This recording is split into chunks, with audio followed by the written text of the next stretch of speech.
ಅಥವಾ ಕಾರ್ಯಕರ್ತರಾಗ ಯಾವ ಯೋಗ್ಯತೆನೂ ನಮ್ಮಲ್ಲಿ ಇರಲ್ಲ. ನಾವು ಕಾರ್ಯಕರ್ತರು ಅಂತ ಅನ್ಸಿದ್ರೆ ನೇರವಾಗಿ ಬಂದು ಹಣಕಾಸಿಗೆ ಸಂಬಂಧಪಟ್ಟಂತೆ ಅವ್ರ ಹತ್ರ ವ್ಯವಹರಿಸಿ. ನೀವು ಯಾವುದೇ ಸಮಯದಲ್ಲಿ ಬನ್ನಿ.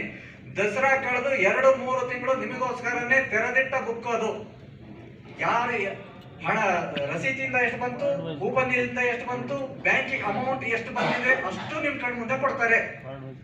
ಈ ಹಣಕಾಸಿನ ಬಗ್ಗೆ ಯಾರು ಅಪ್ಪಿ ತಪ್ಪಿ ಎಲ್ಲೂ ಮಾತಾಡುವಂತದ್ದಿಲ್ಲ. ಮಾತಾಡ್ತೀವಿ ಅಂತ ನಾವು ಇಷ್ಟೆಲ್ಲ ಹೇಳುದು ಮಾತಾಡ್ತೀವಿ ಅಂತ ಅಂದ್ರೆ ನಮಗೆ ಯೋಗ್ಯತೆನೇ ಇಲ್ಲ. ಆ ಯೋಗ್ಯತೆ ಇಲ್ದವ್ರು ಅಂತ ಯಾರು ಅಂತ ನೀವು ಮುಂದಿಂದ ನೀವು ಯೋಚನೆ ಮಾಡ್ಬೇಕಾಗುತ್ತೆ. ಅದಕ್ಕೋಸ್ಕರ ಆ ತರದ ಯಾವ್ದಾದ್ರು ಹಣಕಾಸಿನ ನಿಮಗೆ ಏನಾದ್ರು ಈ ತರದ್ದು ಬಂದರೆ ನೇರ ಬಂದು ನಾವು ಟ್ರೆಜರರ್ ಹತ್ರ ಮಾತಾಡ್ಕೋಬಹುದು, ಅಥವಾ ಅವ್ರ ಹತ್ರ ಓಪನ್ ಆಗಿ ಎಲ್ಲವೂ ಕೇಳಬಹುದು. ಹಾಗಾಗಿ ನಾವು ಯಾವುದೇ ಕಾರಣಕ್ಕೂ ಹಣ ಕೈಯಲ್ಲಿ ತಗೋಬಾರ್ದು. ರಸೀತಿ ಇರುತ್ತೆ, ಕೂಪನ್ ಇರುತ್ತೆ, ಅಥವಾ